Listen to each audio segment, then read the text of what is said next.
issues. The Election Commission of India has taken into account these constitutional and legal provisions, various judicial pronouncements on issues.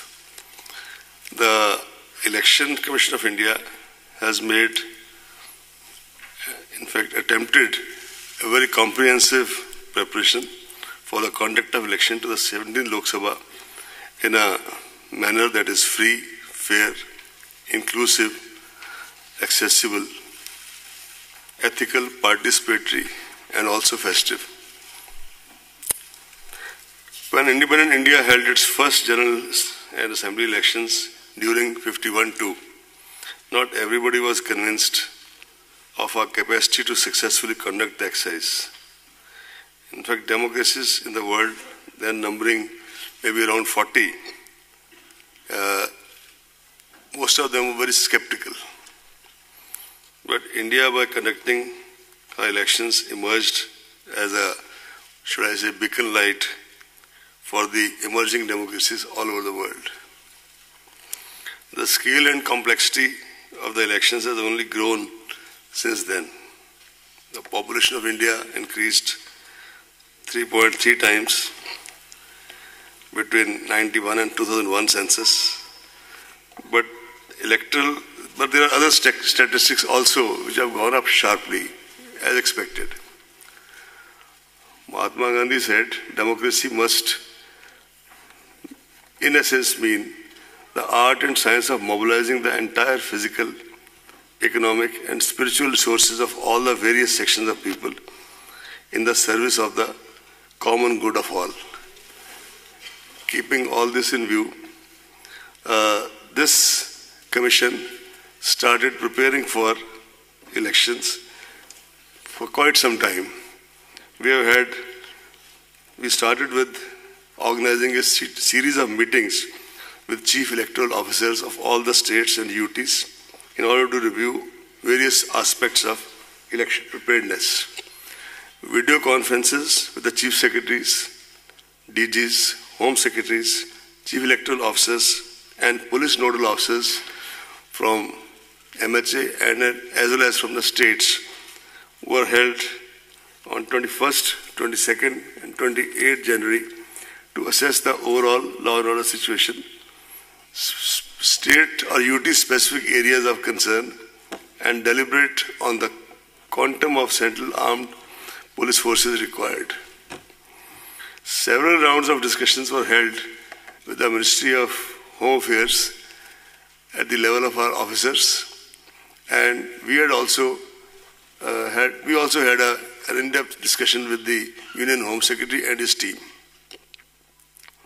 The Commission also held deliberations with several key departments, especially railways, in order to ensure smooth movement and facilitation during the conduct of elections. To get a first-hand knowledge of the status of poll preparedness in the states, we visited several states and UTs to review the poll preparedness. During these visits, there is a standard SOP which is followed by the Commission, and not just us, but before us also. This has been a tradition that first of all we start with interaction with the political parties.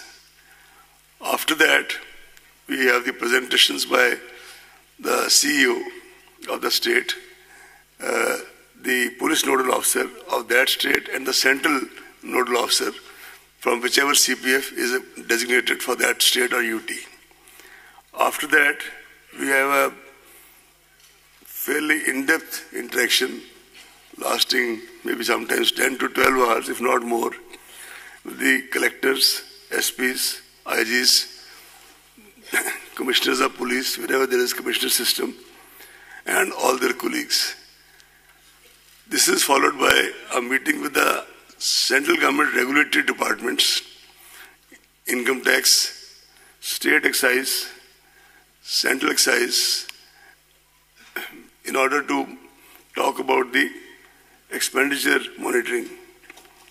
Then there is a meeting with the chief secretary, home secretary, and their colleagues, DGP and their colleagues. After doing all this, we report back to the media in a press conference in the state. And same process was followed this time also.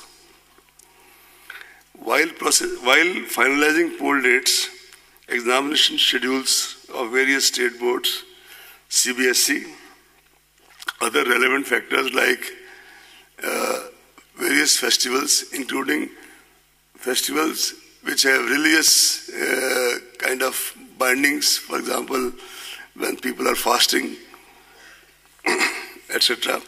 Harvest season in certain parts of the country, as well as the inputs obtained from the weather department, are also adequately factored in. In fact, behind the scenes, I would like to tell you that our colleagues, the senior deputy commissioner and all his colleagues, they have been slogging for maybe months together to work out all these things. They do every time, they have done this time also. The Commission firmly believes that the purity of electoral roll is the foundation of credible elections. We have been constantly monitoring the health of the rolls in the country, and after the introduction of Aeronet, now we have a pan-India monitoring systems here in Delhi. The electoral rolls have been revised with reference to 11/2019 as qualifying date.